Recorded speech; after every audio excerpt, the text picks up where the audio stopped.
Kapayapaan sa inyo, mga pamana. Kumusta kayo? Nawa ay nasa mabuti kayong kalagayan. May tanong nga pala ako sa inyo. Naranasan nyo na bang magutom? Yung wala kayong makain at hindi nyo alam kung saan kukuha ng pagkain. Ano ang ginagawa ninyo kapag gutom na kayo? Humihingi ba kayo ng pagkain kay mama o kay papa? Alam niyo ba, may kwento sa Biblia tungkol sa isang bayan na nagutom din habang naglalakbay.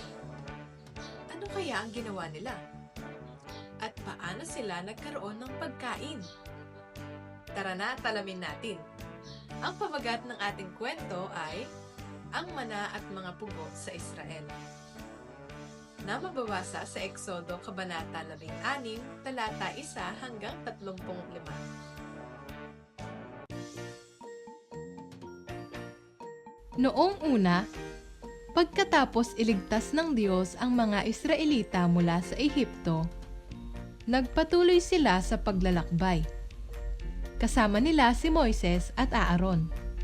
Si Moises ang pinili ng Diyos na manguna sa mga Israelita, at si Aaron naman ang kanyang kapatid na tumutulong sa kanya. Habang sila ay naglalakbay, naubusan sila ng pagkain. Dahil dito, nagreklamo ang mga Israelita kina Moises at Aaron. Sinabi nila, "Mas mabuti pa sana kung nasa Ehipto pa kami. Doon, nakakakain kami ng pagkain. Dito naman sa disyerto, wala kaming makain. Mamamatay kami sa gutom."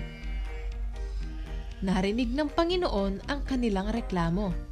Kaya sinabi ng Panginoon kay Moises, "Pauulanan ko kayo ng tinapay mula sa langit. Araw-araw, lalabas ang mga tao at kukuha ng pagkain nila.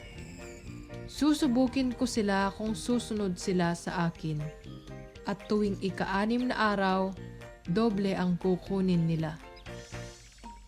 Sinabi ni Moises at Aaron sa mga Israelita, "Makikita ninyo ang kapangyarihan ng Panginoon.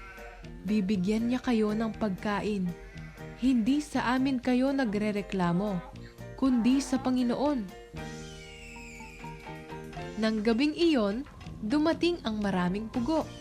Ang pugo ay isang maliit na ibon na pwedeng kainin. Nagkaroon sila ng karne. Kinabukasan naman, may nakita silang kakaiba sa lupa. May maliliit at mapuputing bagay na parang butil. Nagtanungan sila, "Ano ito?" Sinabi ni Moises, "Ito ang tinapay na ibinigay ng Panginoon para sa inyo." Ito ang tinawag nilang mana.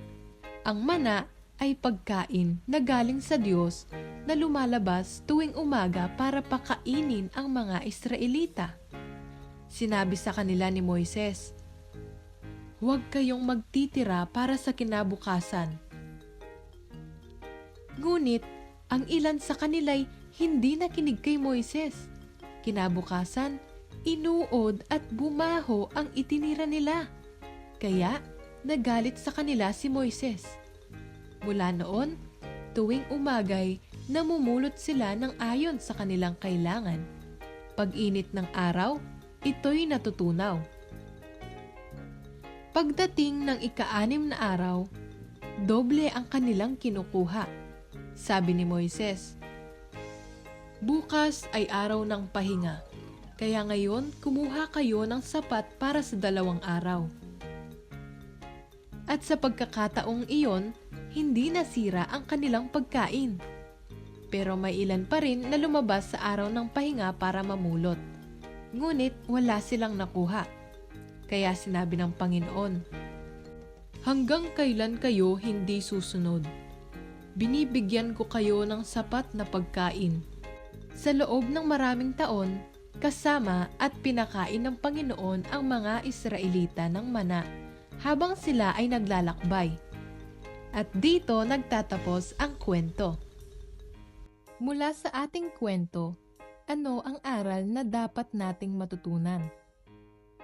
Una, Ang Diyos ang nagbibigay ng ating kailangan. Nang magutom ang mga Israelita, binigyan sila ng Diyos ng pagkain, pugo sa gabi at mana sa umaga. Ipinapakita nito na alam ng Diyos ang ating pangangailangan at kaya niya tayong tulungan.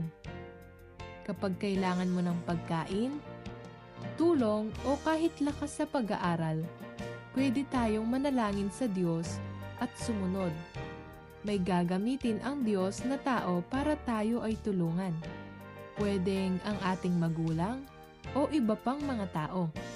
Pangalawa, araw-araw tayong dapat magtiwala sa Diyos. Base sa kwento, araw-araw lang nagbibigay ang Diyos ng mana. Hindi pwedeng mag-ipon para sa maraming araw. Gusto ng Diyos na matutong magtiwala ang mga Israelita sa Kanya araw-araw.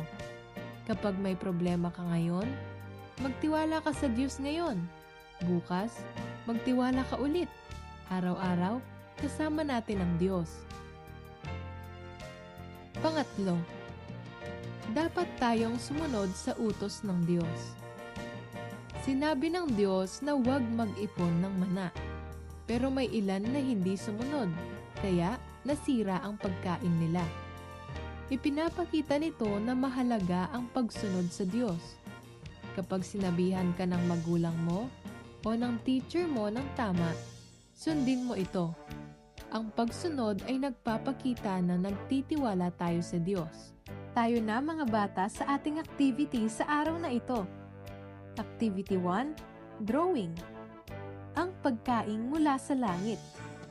Ang mga materials na ating gagamitin ay bond paper, lapis, pambura, at crayons or colored pencils. Mga bata, magdodrawing tayo. Gumuhit kayo ng disyerto o lupa. Tapos, lagyan ninyo ng maliliit na puting butil. Iyan ang mana.